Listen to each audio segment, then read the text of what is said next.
자, 세상에서 보면 우상이라는 것이 존재하잖아요. 이 우상에 대하여 문화 인류학적 관점에서 한번 조사를 해본 적이 있습니다. 그래서 정리를 해봤더니 세 가지 형태로 나타나더라. 왜 우상을 만드느냐? 첫 번째는 구심점을 만들기 위해서다, 이렇게 말하고 있습니다. 그러니까 어떤 정권이 바뀌거나 뭔가를 할 때 사람들의 마음을 모을 때 우상이라는 것을 세워놓으면 사람들이 구심점을 세우기가 굉장히 좋더라. 그러한 것이 하나가 있고요. 두 번째는 어떤 인간의 욕망을 신성화하기 위해서입니다. 자신이 뭔가 하고 싶은데 이것을 드러낼 수가 없고 신적인 어떤 종교 의식을 통해서 그 욕망을 해소하는 것을 이렇게 하더라. 이게 문화인류학적 관점에서 나타난 것이고요. 세 번째는 어떤 신을 자기 뜻대로 조종하려는 겁니다. 내가 원하는 대로 하기를 원하는 거죠. 이런 일들은 굉장히 많이 있었습니다. 과거에도 보면 제사장들이 있었잖아요. 요셉 시대에도 보면 별자리를 하는 점성가들과 또 제사장들이 있었는데 신탁을 받는다 그럽니다. 신탁을 받는 게 뭐예요? 앞으로 미래에 일어날 일을 우리가 마음대로 조종하려고 하는 것, 그것이 신탁이거든요. 이러한 일들이 종종 일어나고 있습니다. 자, 오늘은 이 출애굽기에 일어나는 이 우상이 어떻게 나타났는가, 그 부분을 다룰 것인데요. 먼저 우리가 여기서 출애굽기 전체를 한번 볼 필요가 있습니다. 출애굽 과정을 쭉 볼 때에 이 과정이 어떠했으며 목적은 무엇이었는가, 이걸 한번 생각해 보는 게 좋겠지요. 제일 먼저 열재앙이 나오고 있지 않습니까? 이 열재앙이 나오는 것은 뭐 하기 위해서요? 바로를 면하기 위해서다, 보통 이렇게 생각하는데 그것은 표면적인 이유였습니다. 어쨌든 이 바로에 대한 것이 나오고요. 그 다음에 이어진 게 홍해를 건너게 되어지고, 또 하나님이 광야에서 제일 먼저 게 뭔가 만나, 먹을 것에 대한 것을 해결해 주었습니다. 그리고 르비딤에서 아마들렉과의 전쟁이 일어나게 되어지고, 그러고 나서 시내산까지 오게 되었죠. 여기까지 오는데 한 2달 정도 걸렸어요. 시내산에서 십계명과 또 성막을 짓는 것, 이것을 하나님이 미션으로 준 것을 알 수가 있습니다. 그러면 이렇게 출애굽시킨 목적이 뭐냐? 근본적인 목적은 이 이스라엘 백성들도 또 애굽 사람들도 하나님이 어떤 분인가, 그것을 심어주려는 것이 재앙의 목적인 것을 알 수 있습니다. 특별히 이스라엘 백성들에게는 하나님에 대하여 눈을 뜨기를 원하신 것이지요. 하나님을 진짜 믿고 또 하나님을 드러내는 자로 살아가기를 원하는 겁니다. 결국은 그들 속에 오래 400년 동안 애굽에 대한 습성으로 있던 것들이 그것을 바꾸어 나가는 것, 어떻게 바꿔요? 제사장 나라의 거룩한 백성이 되어가는 것, 이게 핵심입니다. 그래서 시내산에서 한 게 뭐예요? 율법을 주었죠. 그 다음에 성막을 이렇게 주었어요. 십계명을 통해서는 언약식을 한 거 아시지요? 그리고 성막을 왜 줬습니까? 이거 못 지킬 줄 아니까, 못 지키면 방법이 없잖아요. 언약 깨트려 버렸으니까. 그래서 죄 용서 받을 수 있는 방법으로 하나님이 성막을 만들겠다는 것을 이야기하고 있습니다. 시내산에서는 보면 이 언약식을 하는 과정이 잘 나와 있는데, 보면 언약식을 할 때 그냥 한 게 아니고 번제와 화목제를 먼저 드리는 일 했습니다. 그리고 그 제물을 피를 받아가지고 반 해서 절반은 피를 제단에다 뿌리고 또 하나는 남겨두었다가 언약을 낭독합니다. 그 다음에 이 피를 백성들에게 뿌렸어요. 이것을 피의 언약이다, 이렇게 말합니다. 그 다음에 한 게 뭐냐면 산상 식사가 있어요. 자, 산 위로 올라가는데 아론, 모세, 그 다음에 나답과 아비후 70명의 장로들이 이 중간에 산에 올라가죠. 올라가서 거기서 함께 식사하는 것으로서가 언약식이 끝나요. 이렇게 해서 끝나는데, 하나님이 그 이후에 만들어간 게 뭡니까? 성막을 만들라. 25장부터 오늘 31장까지는 성막을 만들라, 그것이 강조하고 있고요. 그 다음에 성막을 완공하는 것은 35장부터 40장까지 보면 성막이 완성되어지는 것이 보이고 있습니다. 이 중간에 끼어 있는 게 뭐냐면 금송아지 사건입니다.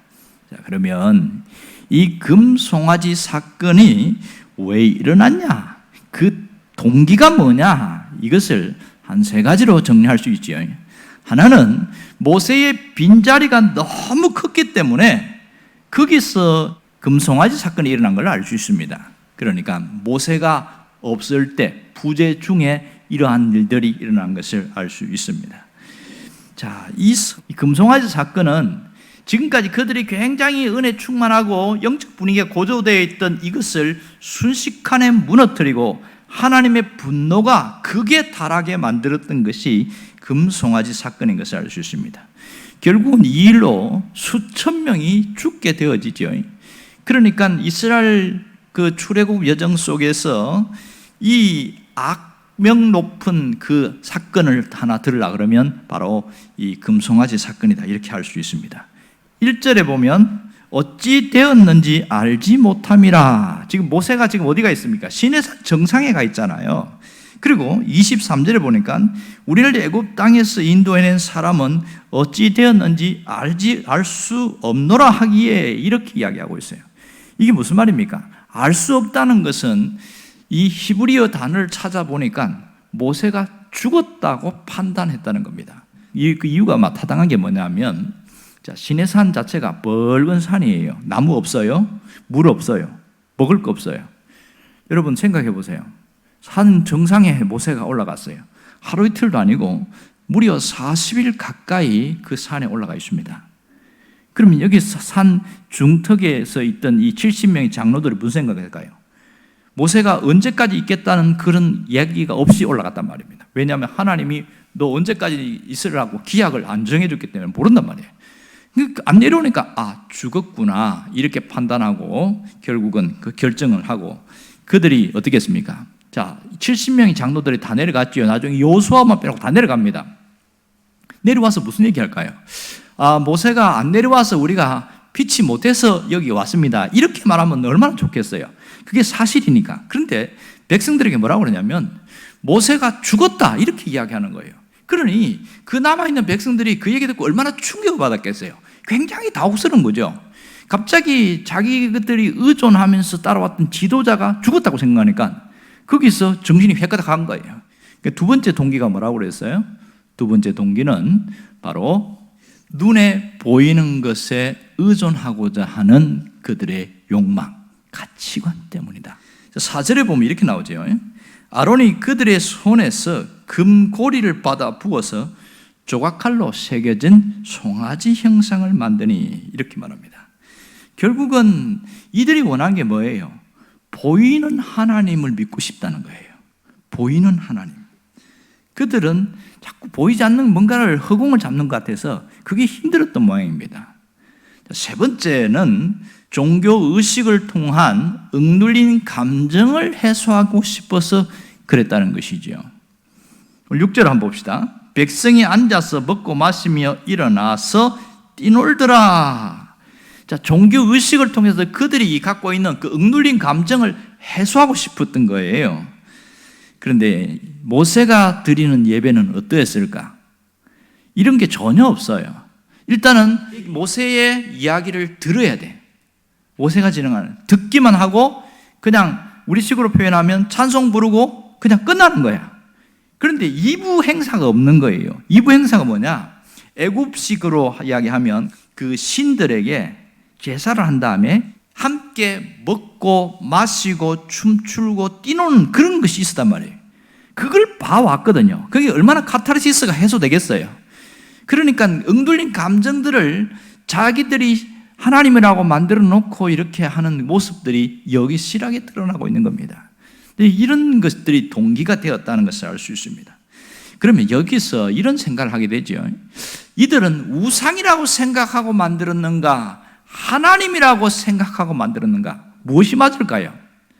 하나님이라고 생각한 거죠. 이게 충격적인 겁니다.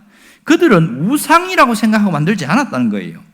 1절과 4절을 보면 이렇게 나오죠. 1절에 보면 우리를 인도할 신을 만들라, 이렇게 말합니다. 4절에도 애굽 땅에서 인도하여 낸 너희의 신이로다. 보면 다 하나님이라고 생각하고 만들어냈다는 것이, 이 점이 충격적이라는 것이죠. 아주 충격적이에요. 자, 이 우상을 만드는 과정이 어떠했습니까? 여기 제작 과정이 4절에 잘 나와 있습니다. 자, 제일 처음에 뭐 했겠어요? 지금 자기들의 아내들과 또 그 자녀들이 갖고 있는 금들을, 귀걸이나 이런 것들, 팔찌 이런 것들을 다 모아가지고 갖고 오게 했어요. 이거 어디서 가온 거죠? 애굽에서 마지막에 출애굽하기 전에 하나님 뭐라고 그랬어요? 그 애굽에 있는 주인들에게 은금 패물을 요구해라. 그렇게 받아온 거거든요. 거기서 금을 가지고 어마어마하게 금이 많이 쏟아져 나온 거예요. 그럼 이것을 그 용광로로 만들어 가지고 풀무불에다가 녹여요. 그 다음에 송아지 형태의 거푸집을 만들어 가지고 거기다가 갖다가 집어넣습니다. 그런 다음에 씻고 나면 그것을 이제 정교하게 조각칼로 하고 싹 따듬어 가지고 아주 멋지게 깔끔하게 이렇게 만든 것이, 그게 금 송아지였다, 이 얘기를 하고 있는 겁니다. 송아지 형상이 나온 것이죠. 그런데 이 일을 하고 나서 나중에 모세가 화가 나가지고 내려왔잖아요. 아론에게 어떻게 해서 이런 일을 벌였느냐 그랬더니 24절에 뭐라고 이야기합니까? 아론의 변명을 한번 보세요. 내가 그들에게 이르기를 흠이 있는 자는 빼라 한적 그들이 그것을 내게로 가져왔기로 내가 불에 던졌더니 이 송아지가 나와 있나이다. 그냥 집어 던졌더니 갑자기 송아지가 팍 튀어나왔다는 거예요. 말도 안 되는 변명을 하는 이 모습이 얼마나 참 기가 막힙니까? 세상에. 그런데 이 모세가 내려오기 전에 이들이 한 일이 얼마나 충격적인지 몰라요. 그들이 뭐 했습니까? 번제와 화목제를 드렸다는 거예요. 이거 누구에게 제사하는 거예요? 여호와 하나님에게 드리는 제사법이었잖아요. 그런데 금 송아지를 만들어 놓고 번제와 화목제를 드리는 것은 이들이 우상으로 생각하고 섬긴 게 아니라 하나님으로 생각하고 섬겼다는 것을 알 수 있습니다. 5절에 보면 아론이 선포합니다. 내일은 여호와의 절일이다. 절일이 뭡니까? 축제의 날이다. 그렇게 선포를 했어요. 그 다음에 6절에 보면 이렇게 나옵니다. 이튿날 그들이 일찍이 일어나 번제를 드리며 화목제를 드리고 백성이 앉아서 먹고 마시며 일어나서 뛰놀더라. 너무 구체적으로 표현하고 있지요. 앉아서 같이 먹고 일어나서 춤추고 뛰놀고 막 이런 일을 했다. 그렇게 하고 있습니다. 자, 그들은 새로운 신을 만든 게 아니에요. 지금까지 자기들이 믿어온 신을 만드는데 이전에는 보이지 않았지만 보이는 신을 만든 거예요. 이게 황금 송아지였다는 것이 상당히 충격적입니다. 그럼 여기서 또 하나의 의문점이 뭐냐면 하필이면 송아지 형상인가? 짐승도 어마어마하게 많잖아요. 우리 식으로 얘기하면 코끼리도 있고 사자도 있고 뭐 대단한 짐승들이 많은데 굳이 송아지일까? 왜 그랬을까? 이것이 참 의문점이 됩니다. 어디서 보고 배운 거지요? 다 애굽에서 보고 배운 거죠. 애굽에서 보면 여러 신들이 있는데 그 중에 소를 숭배를 했습니다. 소를 숭배하는데 소의 신이 누구냐면 오시리스라는 신입니다. 얼굴은, 머리는 소처럼 생겼고 진짜 소처럼 생겼고 황소처럼요. 그리고 몸은 사람이에요. 이게 오시리스입니다. 그들은 철저하게 소를 숭배했는데 소는 모든 가축들 위에 어뜸이다. 대표격이라고 그렇게 생각했습니다. 지난번에 10가지 재앙에서 6번째 재앙이 가축의 전염병이었거든요. 가축 전염병이 가장 타격을 입은 짐승이 누구냐? 소입니다. 다른 짐승도 있지만. 그래서 이 소는 단순히 그냥 대표격만 아니고 이 소가 굉장히 귀하고 비싸다. 그래서 소는 돈입니다. 그래서 이들에게 우상화될 수 있는 가장 귀한 것으로 만든 것이지요. 결국은 이 소를 만들었어요. 만들어가지고 이스라엘 백성들 앞에 딱 내놨어요. 사람들이 굉장히 거부감을 느끼고 화를 냈을까요? 아니면 그냥 받아들였을까요? 두 번째가 맞죠. 왜 그래요? 이거 애굽에서 다 봐왔던 거잖아요. 그러니까 전혀 거부감이 없는 거예요. 이게 우리가 믿는 하나님이다 이렇게 말했더니 아무도 거기에 대해서 거부하지 않았습니다. 그들은 이 자신들이 만든 하나님을 통해서 새로운 하나님의 능력을 체험하기를 원했던 것이죠. 그러나 하나님은 어떻게 하기를 원했습니까? 이스라엘 백성들과 인격적인 만남을 통해서 그들과 대화하고 직접 올 수가 없으니까 모세를 통해서 그리고 말씀을 통해서 그들에게 새롭게 생각과 영혼과 마음이 새로워지고 이걸 원했는데 이 이스라엘 백성들은 그게 아니었어요. 인격적인 만남 그런 거 필요 없고요. 내가 원하는 거 들어주기만 하면 된다. 그들이 원하는 하나님은 그거였어요. 내가 원하는 것을 들어주는 것. 이게 다 어디서 온 겁니까? 애굽 사람들이 생각하는 신관이지요. 이 사람들이 지금 애굽에서 봤던 신관이라고 하는데 그것은 뭐예요? 하나님을 다시 만들 생각을 하게 된 것은 애굽 사람들이 신을 생각하는 사고 방식을 그대로 따라서 하나님을 생각했기 때문입니다. 이게 문제이지요. 그들은 하나님은 내가 원하는 것을 들어주는 하나님, 이런 걸 원했다. 이게 얼마나 참 황당합니까? 그러나 이 금송아지 사건에서 보여주는 것은 그들이 무슨 생각을 가지고 하나님을 믿었는가 하는 것을 잘 보여주고 있습니다. 결국 오늘 이 금송아지 사건을 통해서 우리에게 주시는 영적인 메시지가 무엇입니까? 하나는 철저한 자기중심적 신앙에서 벗어나지 못했다는 겁니다. 이들은 철저한 자기중심적 신앙이었습니다. 어디서 알 수 있습니까? 오늘 보면 1절과 8절과 23절에 반복해서 나오는 게 뭐예요? 우리를 위하여, 8절에도 자기를 위하여, 23절에도 우리를 위하여. 신을 만드는데 누구를 위해 만든 거예요? 우리를 위하여. 이게 자기중심적인 거죠. 신앙은 우리를 위하여 하나님이 존재하는 것이 아니라 하나님을 위하여 내가 존재하는 게 이게 신앙입니다. 기독교 신앙은 바로 그렇습니다. 우리를 위해서 하나님이 존재하는 그런 종교가 아니라는 것을 분명히 알아야 됩니다. 우리가 삼위 하나님께 온전히 헌신하는 것, 이게 목적이 될 수가 있는 것이죠. 그러나 세상의 사람들은 나를 위하여, 우리를 위하여 신이 존재합니다. 이게 확연한 차이점입니다. 그러니까 우상과 참신의 차이점은 뭐냐면 누구를 위하여 있느냐는 것이죠. 신이 누구를 위하여 있느냐, 여기서 판가름 나는 겁니다. 또 하나의 교훈이 뭐냐면 하나님의 이름으로 만든 그 우상에 대하여 경고의 메시지를 알리고 있습니다. 뭐 하라는 거예요? 내 안에 있는 우상, 내 가정 안에 있는 우상, 교회 안에 있는 그 우상 절대로 만들면 안 된다. 만일 있으면 확 쓸어버려야 된다. 그걸 얘기하고 있는 거예요. 세 번째는 참된 신앙인은 신앙의 유전자가 바뀐 사람이다. 우리가 예수를 믿으면 신분이 바뀐다, 그렇게 이야기하잖아요. 옛사람의 유전자로 다져진 그 세상적 사고방식이 어떻게 바뀌어야 됩니까? 이제는 거듭난 새 사람의 유전자로 이렇게 바뀌어 나가는 것, 이게 중요한 것이죠.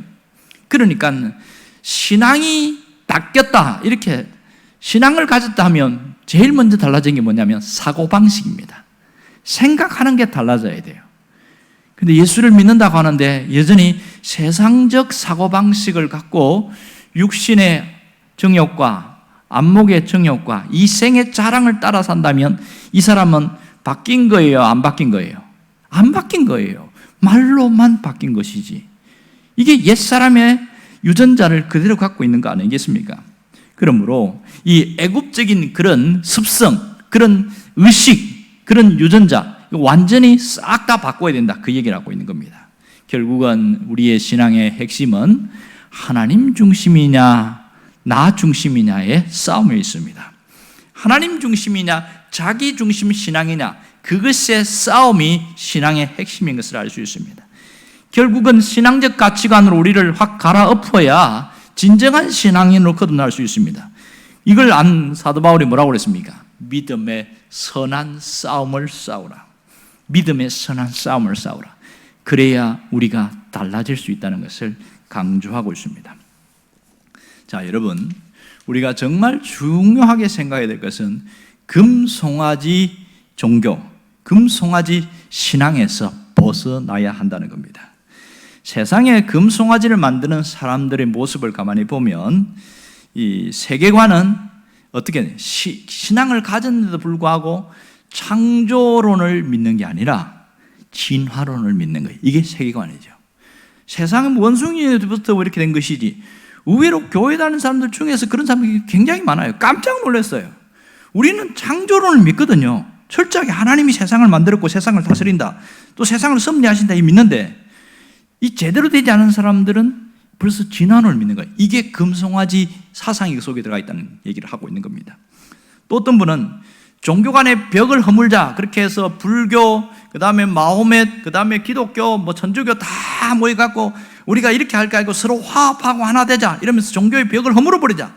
이렇게 하는데 그런 똑똑한 사람이 이야기하니까 사람들이, 신자들이 그것에 따라가는 사람도 있습니다. 이게 금송아지 신앙이라는 것을 얘기합니다. 그리고 어떤 분은 하나님에 대해서, 하나님은 우리에게 부담을 주는 그런 분이 아니고 우리의 친구다, 이렇게 이야기하면서 절대 주권자 하나님을 무시해버립니다. 그리고 먹고 마시는 편리한 신앙 생활만 강조합니다.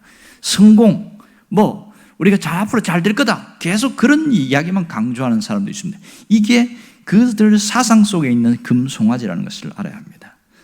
또 무엇이 금송아지입니까?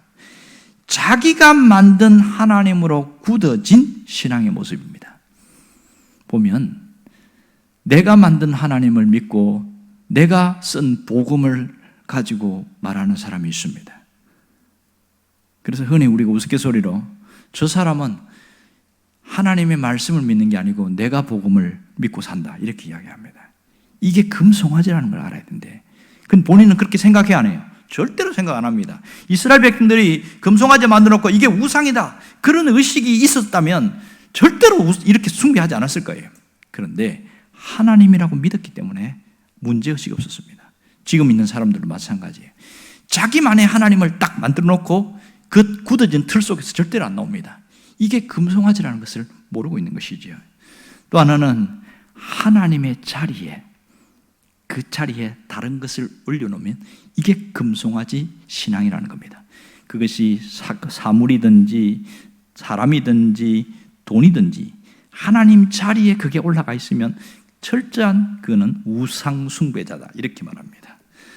또 지나친 신비주의, 이것이 바로 신비적인 것은 있지만 신비주의는 이게 우상이 될 수 있습니다. 그리고 말씀대로 믿지 않고 자기 마음대로 믿는 신앙이 우상입니다. 자기 멋대로 믿는 신앙, 이게 문제인 것이죠. 그러면 우리가 어떻게 하면 이러한 것들을 배격하고 이러한 것들에서 벗어날 수 있을까? 그렇게 어렵지 않아요. 중심이 이동하면 됩니다. 내 마음의 중심, 내 신앙의 중심이 이동하면 이런 데서 벗어날 수 있게 되는 것이죠. 어떻게 해요? 나를 위하여 믿는 신앙이 아니라 주님을 위하여 믿는 신앙으로 확 바뀌어지는 겁니다. 이게 굉장히 단순한 것 같은데 굉장히 중요합니다. 이 의식 하나만 바뀌어도요, 신앙생활이 확 달라집니다. 그런데 이 의식이 없으면 가만히 보면 항상 신앙생활이 나 중심적이에요. 항상 나 중심적이에요. 주님 중심적으로 사는 사람들은요, 이렇게 살아갈 수가 없게 되죠. 여러분, 우리가 분명히 기억해야 될 게 뭔지 압니까? 신앙생활은 변화다, 이걸 알아야 됩니다. 신앙생활은 변화입니다. 어떤 변화입니까? 나 중심에서 하나님 중심으로 변화되는 것이 신앙생활입니다. 자기 중심적 틀을 벗어나는 것이 신앙생활의 변화죠.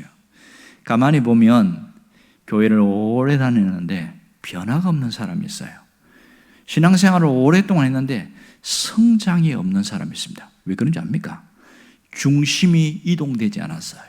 중심이 바뀌지 않은 거예요. 여전히 나 중심으로 살아가요. 여러분, 나 중심으로 살아가는 신앙인들을 보면 어떤지 압니까? 자기 형편에, 자기 감정에 굉장히 충실합니다. 그러니까 내 형편이 안 좋으면 다 무시해버리는 거예요. 하나님이 이거 하라고 해도 내 형편이 그러니까 자기 중심인 거죠. 하나님이 이거 이렇게 해야 된다. 나는 형편이 안 돼서 못해. 자기 중심이에요. 그리고 자기 감정에 충실해가지고 화가 나고 열받으면 뭐 교회고 뭐고 예배고 뭐고 아예 막 나오지도 않고 뭐 봉사고 뭐고 다 때려치워버리고, 이게 자기 중심이에요. 이런 유아적 신앙인 사람들이 의외로 많습니다. 감정에 충실한 사람들, 하나님의 거룩한 사명도 다 던져버리고 쉽게 포기할 가능성이 많습니다. 그러나 하나님 중심으로 이동된 사람들은요, 신앙생활 자체가 상당히 다릅니다. 내가 어떤 일을 할 때에 고민을 해요.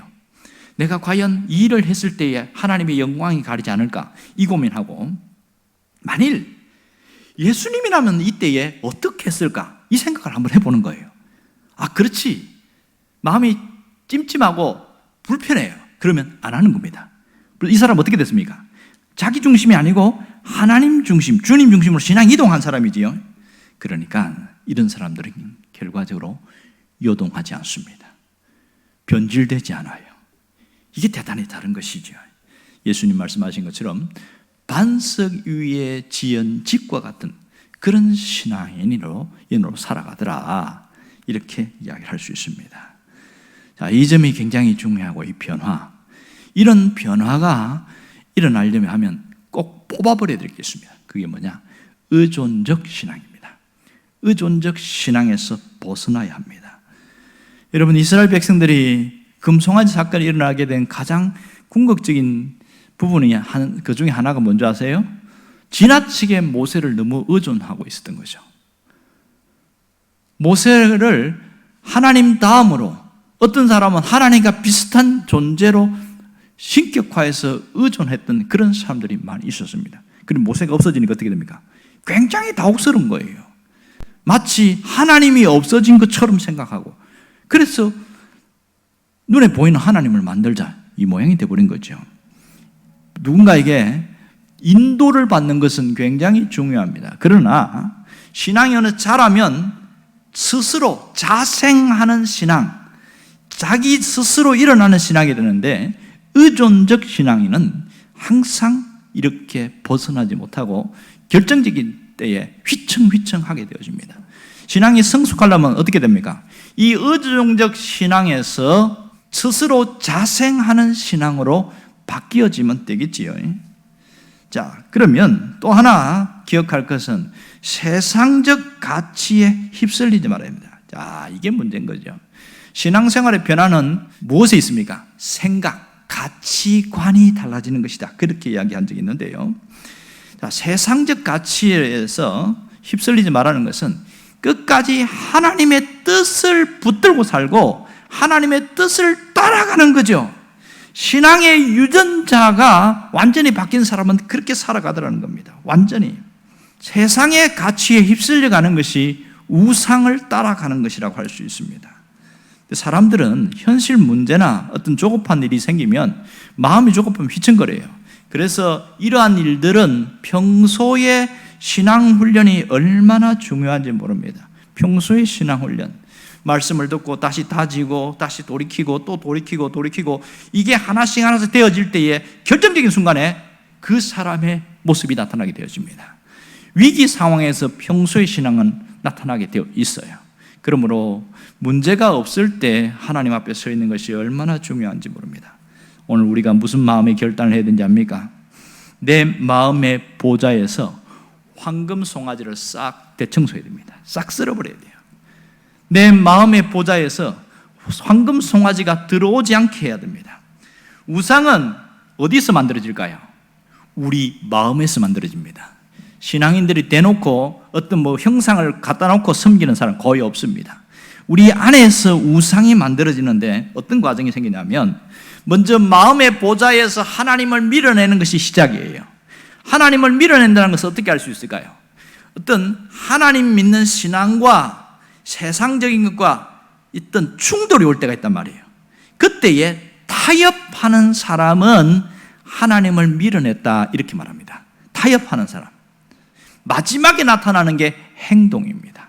마지막에 내 마음의 보좌에서 하나님을 밀어낸 사람은 돈을 더 의지하고 세상적인 것을 더 사랑하더라, 이렇게 되어지죠. 내가 삶의 위기가 오고 마음이 불안하고 뭔가 막막해지면 이 의식화가 되지 않은 사람은 또다시 황금 송아지를 붙들게 될 가능성이 많습니다. 우리 안에 내면에서 우상이 생길 수 있다는 거예요. 그건 밀어내는 것이 영적 전쟁입니다. 그래서 치열한 싸움이 우리 내면에서 일어나는 것이죠. 만일 여러분들이 오늘 설교를 듣고 내가 더 이상은 세상적인 그런 부분에 있어 끌려가지 않겠다고 결단하는 순간부터 놀라운 일이 벌어집니다. 우리는 실수할 수도 있고 또 잘못해서 그렇게 욕을 먹을 경우도 있어요. 그러나 오늘 이 말씀을 배우고 난 다음에는 생각이 들 게 더 이상 과거로 돌아가지 말자, 그런 결단이 필요합니다.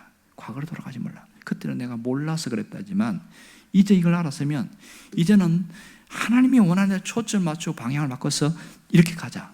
그러면 반드시 하나님이 놀랍게 역사할 거다. 그런 저는 확신하고 있습니다. 여러분들이 그 사람 되기를 원합니다.